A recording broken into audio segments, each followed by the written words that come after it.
On this episode of ResiWeek, we talk HD, 4K, or 8K. Apple is embedded on new TVs. And is Apple your new set-top box? All this and more on this episode of ResiWeek. The network for the AV industry.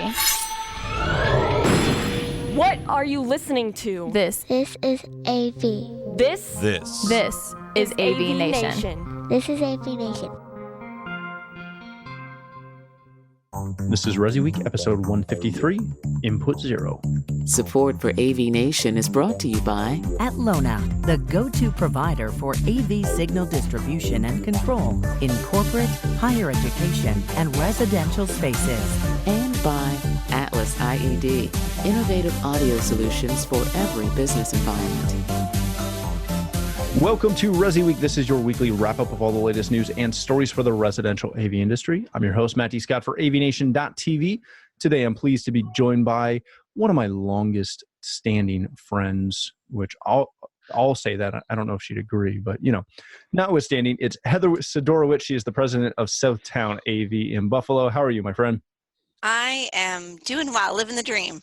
Was this the fourth time we've talked today? I think so, but we can pretend. It's first time for everything. Yeah. Then we have Mark Feinberg. He is the president of Home Theater Advisors. How are you, sir? I'm doing great, Matt. Thanks for having me again. Hoping I don't have a sophomore slump on my second visit to the podcast. Oh, we'd never tell you if you did. Everyone who watches would, but we never would. Then we have Mike Grubb. He is the VP of Marketing at Luxo. How are you, sir? Doing great. Thanks for having me. Thank you so much for being here. All right, ladies and gentlemen, let's kick this right off with a story that comes to us today from a Residential Tech Today. HD, 4K, or 8K video, which one should you recommend?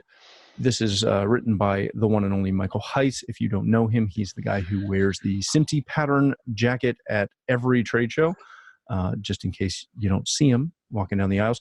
But he's also one of the, dare I say, just main experts on video. He's the guy that literally seems to write the Bible on all video all the time. All video all the time. He's totally got it down.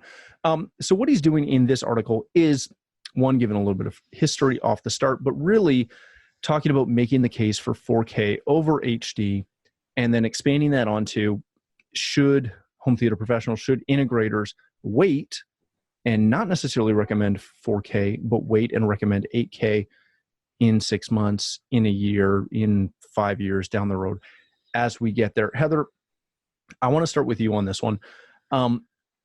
This has been a conversation that we've really been having for 2 to 3 years now.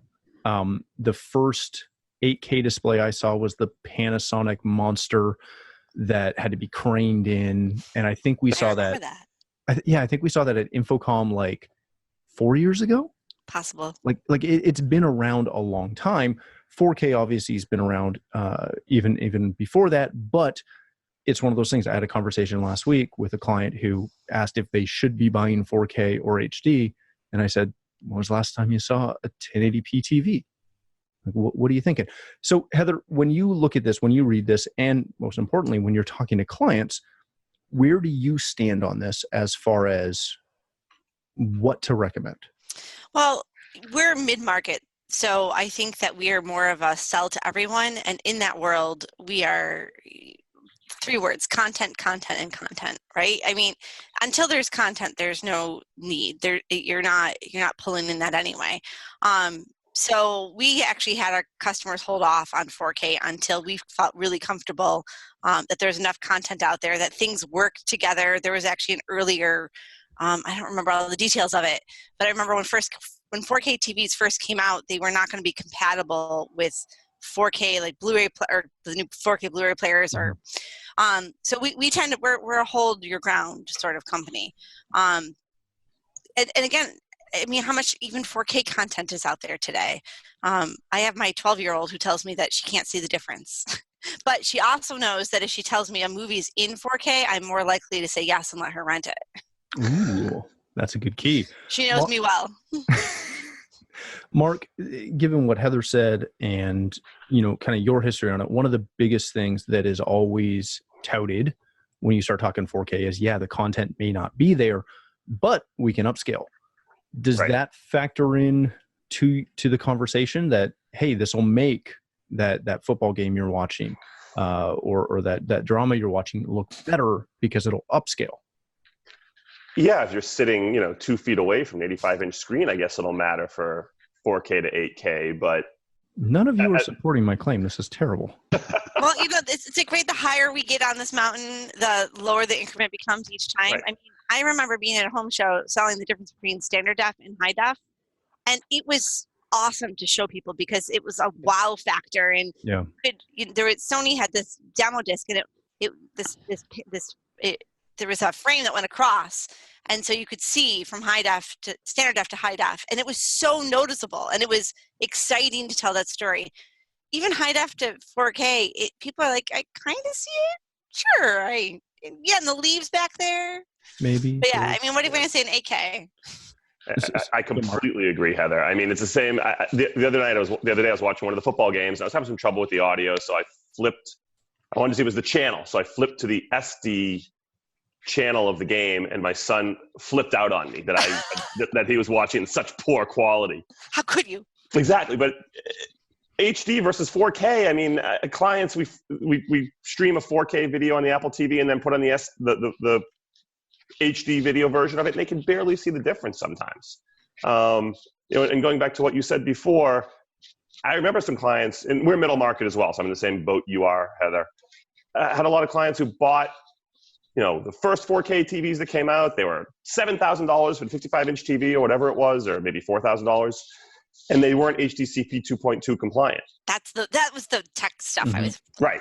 So, finally, when all the compliance came out, this expensive TV they bought that was 4K couldn't offer most of what 4K can offer. I don't think it has HDR. It didn't have all the bells and whistles, and there was no content.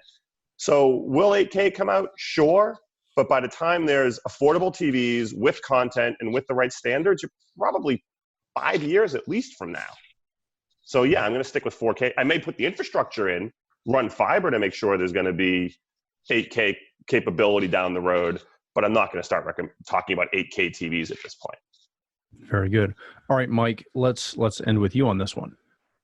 Sure. So I think I come at this from a different perspective because being with a manufacturer of network products, we look at this from how is it going to be able to support the user functions in the home. And so, when you have 8K TVs, and you'll see you have multiple 8K TVs, one in your family room, one in the bonus room, one in master bedroom, and you're streaming this 8K information. It's a huge taxing on the system. So I think that there's a lot to consider when you look at going from 4K to 8K. Even personally, having 4K TVs in my home, and I'm bumping up against that one terabyte streaming service that Xfinity kind of caps on me, and then I'm having to go extra. There's considerations to look at when you're using the services. Now, I love my 4K. Do I downgrade and look at other stuff that's in 1080p and HD? Yeah, but I prefer to be able to watch things in 4K.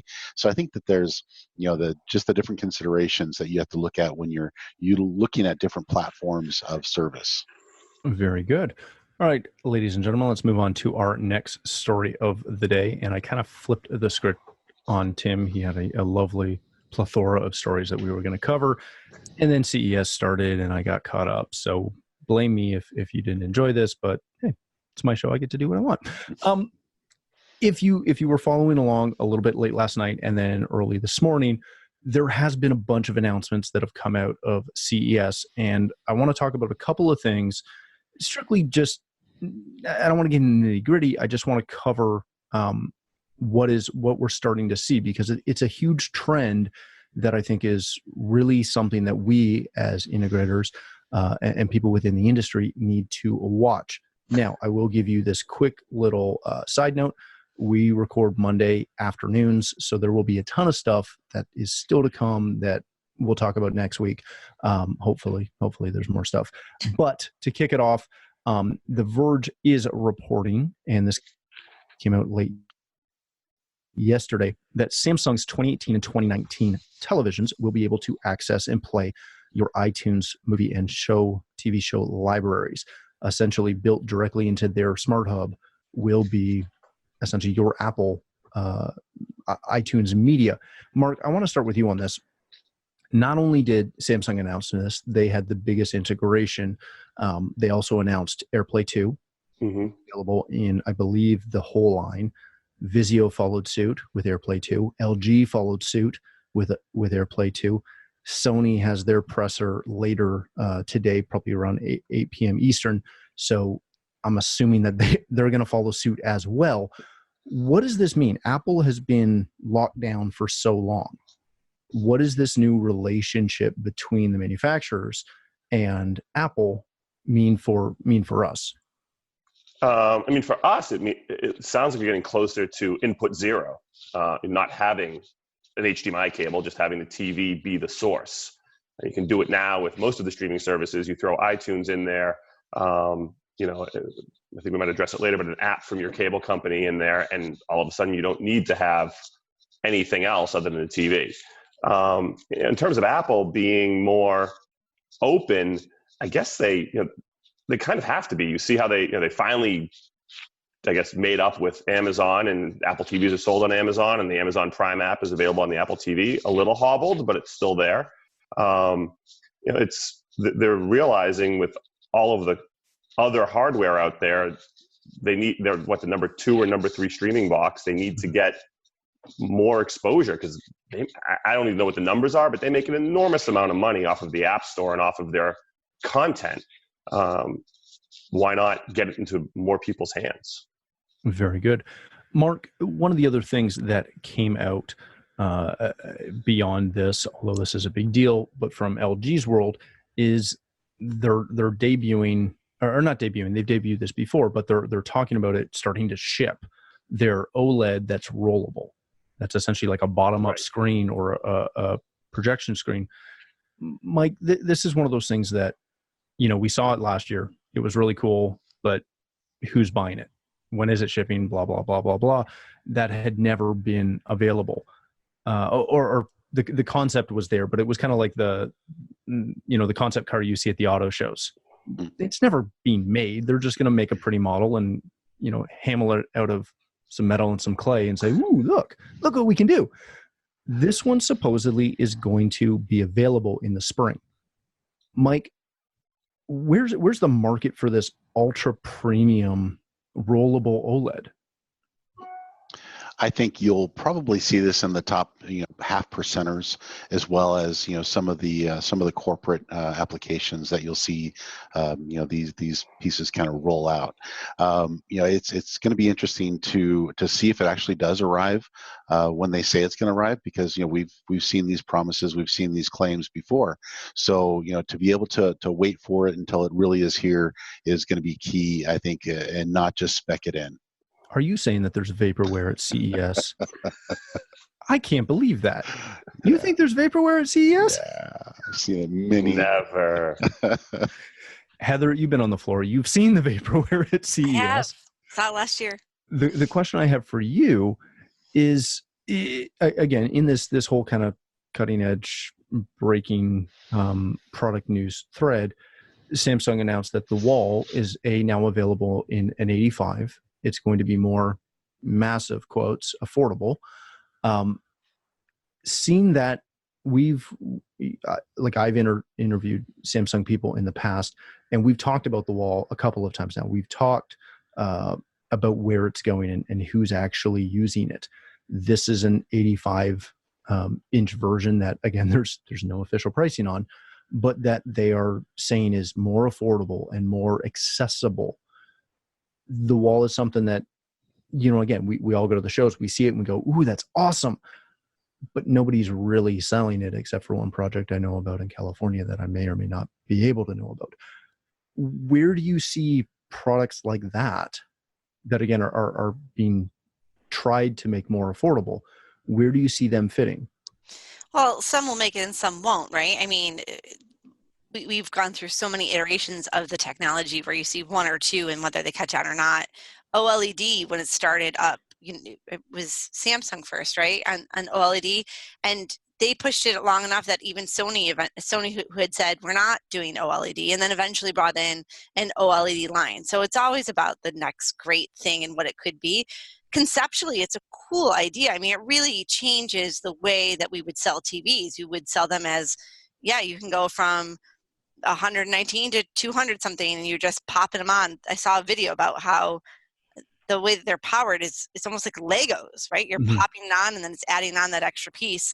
So I mean, conceptually, who knows? Like this could be the next technology. And I love any company that's breaking the mold of what we're used to. So between LG and their rolling screen, with Samsung and their micro, they're cool new ways to bring TV to the living room. So, and we all thought that was going to be projection, right? I mean, we didn't know.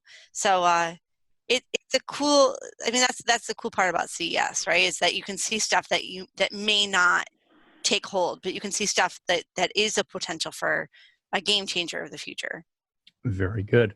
All right, let's move on to most likely our last story of the day. This comes to us from Mac Rumors, and you may say, hey, it's Mac Rumors. Do you really want to trust it? And as a devoted Mac fan, I will say, yes, you can.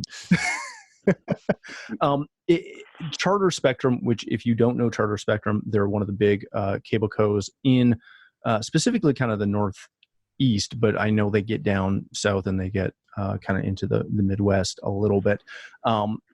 Their subscribers can now sign up for a Apple TV at $7.50 a month following the release of their brand new Spectrum TV app for that 4K Apple TV.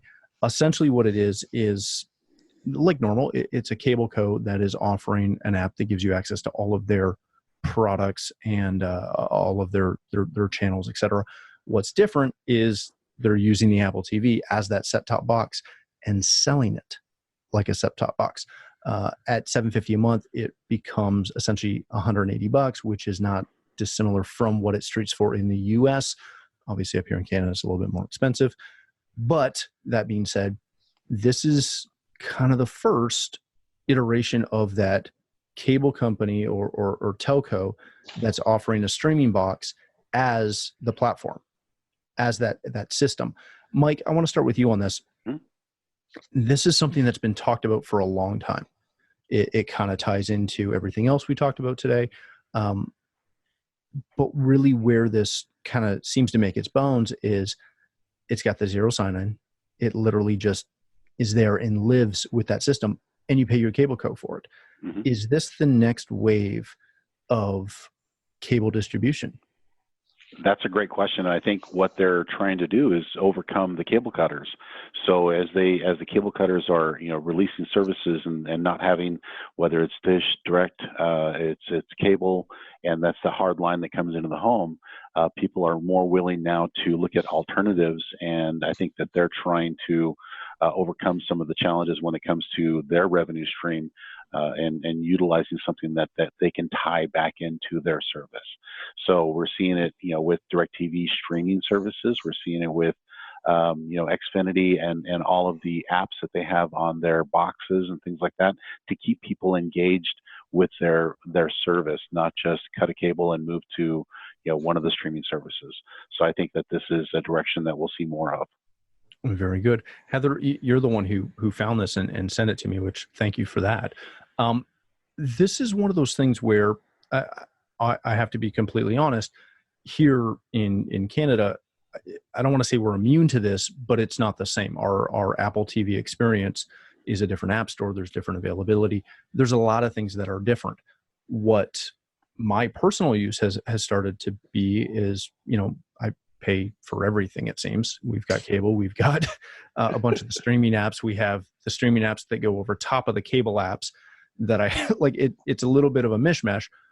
But about a month ago, I started actually allowing Apple to do its thing with the TV app and start to actually, show me what I'm watching and from all the different providers. And I got to say, that experience is fantastic.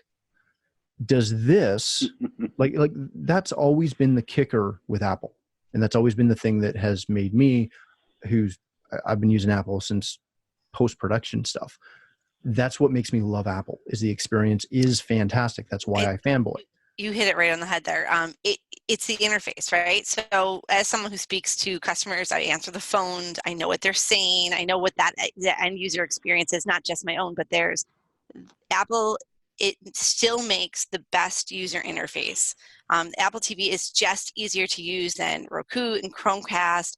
Sure, you can figure the rest of them out. And certainly they do a better job than the TV app. So it's cool to say like Samsung and LG will have the iTunes app. So those people have that ability, but it won't be as good as a native Apple TV app or native Apple TV. So their interface is just really easy to use. Their remote is so easy to use that I have a $900 remote next to it and I rarely pick it up because their damn remote is so damn good that you can say, find me family-friendly movies or, they just do a really good job at it. And I think that's what the difference is. No one's capitalizing on that. So if they're making that third-party device and they're making this extremely user-friendly and it's a great interface, and now I'm getting it for $7.95 a month, so I don't have to, I'm not the kind of person that's going to put out, the $100 and whatever it is, $70. Then I can have that user interface. I'm going to be happier. I'm going to keep it. I'm going to use the cable. They're going to get their residuals. And then, as we said earlier, off air, and what my belief is what Apple's really, the game they're really playing is they're getting very close to releasing their own streaming app. That's my guess. And then it will be available on all these places.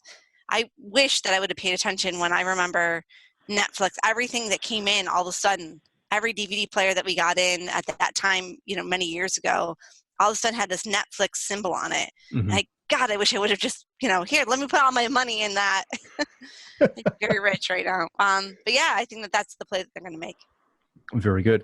Mark, pretty much every article that we've looked at today that touched on Apple in any way, shape, or form, touched on what Heather just brought up, that they're pushing for their own app, their own streaming service, that they're pushing that down the road. To pull in some information that, maybe not be directly connected, they're having issues selling their new iPhone. It's not meeting expectations. They've had their worst quarter, or definitely the worst week ever last week. There's a lot of things going on surrounding Apple. Seeing this, watching this, and knowing that you might be like me when I'm selling a system, we always recommend, you're going to want an Apple TV, especially if there's an Apple device in the home. Yep.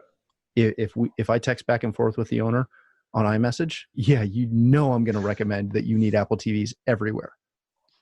What does this mean to you as an integrator who's looking at it going, we kind of need to hitch our wagon here? Yeah, I mean, right now I tend to be a little bit more Roku centric. I like it better. I think it's they're more app agnostic. Like for a long time, that was the best way to get Amazon Prime, right? And all of my clients are Prime subscribers and wanted Amazon. But because they have it anyway, right? So right, they're paying for it anyways, right? I'm paying for it. I want it. So it came down to: are you an Apple household and you want to AirPlay, or do you have Amazon, and that's more priority to you? What do we put both in? Because don't you love the look they give you when you say, or they say, "Oh, I want a new TV," and you say, "What kind of phone do you own?" Right, exactly. So trust me on this one. Just bear with me, and it'll make sense. And they, for a lot of times it's let's put both in because it was Amazon for the Roku, and then it became confusing. Where do I go?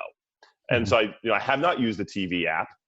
Now that you've mentioned it, I'm going to go, what I'm going to be doing in the next hour. But if this works and they replace the set-top box, I mean, Heather, Matt, how excited would you be to not have a cable company provided set-top box in that home?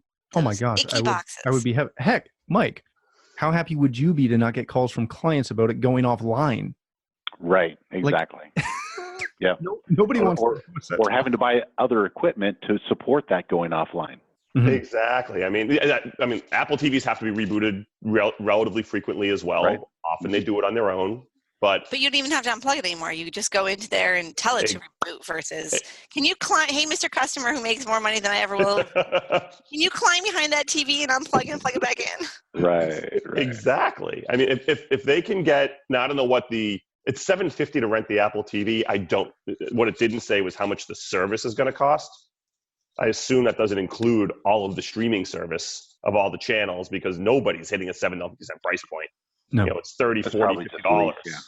So will they be hitting a similar price point to the other streaming services? What channels, what networks will they have? That's all up in the air and no one really knows. But if they can use the beautiful Apple interface, if they can get rid of that cable company set-top box, we're all going to endorse getting rid of that cable company set-top box. Mm-hmm. If the cloud DVR works well and you can, fast forward and rewind accurately and not miss things, because it's, when I fast forward and rewind in Netflix fast or forward and Amazon, rewind? I don't understand. Right,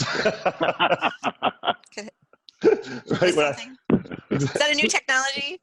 It's totally. I mean, Heather, that $900 remote doesn't fast forward. I miss scenes. My son gets mad at me when I'm, when I want to rewind to see something that goes back 3 minutes, not 30 seconds, because it's streaming and it happens different speeds. So if they can nail all of that, it becomes kind of a no-brainer. It's what we're going to recommend to them. Right. And Apple TV, their screensaver has the best 4K content. God, it's gorgeous. That content is unbelievable. I get mesmerized by it. It is.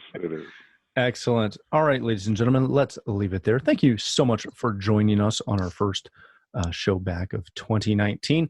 Heather, if people want to connect with you, learn more about Southtown AV and everything else that you do, where can they do that? Well, for fun, let's meet on Twitter, tech_chi, CHI, where we can just chat about all things fun. If you want to know more about the company, SouthtownAV.com, you can check out our new website. Fancy Nancy.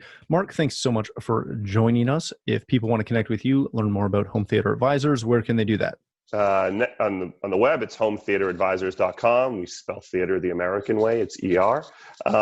You'd be amazed how many people want the try to do wrong it way. If you live north of the border, maybe. And on Twitter, it's at HT Advisors. Twitter, LinkedIn, Facebook, all of the above. Excellent. Thanks so much for being here, Mike. As always, pleasure speaking with you. If people want to find out more about you, or more importantly, Luxel, not that you're not important, but I know what's up, where can they do that? Sure. They could definitely go to Luxel.com to check out Luxel and everything that we have to offer. And then all of our links to social media are on there as well. I'm expecting and assuming that you will be at ISE as well. Yes, absolutely. Do you know your stand number? So see. find them on the floor. Definitely, if you're at ISE, check out Luxel. They will be on the floor. For myself, if you'd like to connect with me, you can find me on Twitter at Matt D. Scott and every other social platform. But more importantly, please stop by AVNation.tv, where you'll find this show and a wide variety of our other shows with all the verticals that we cover. When you visit the website, please take a moment to check out our supporters. We are extremely thankful for their support and ask that you support them as well. Thanks again for watching. That's all the time we have for this episode of ResiWeek.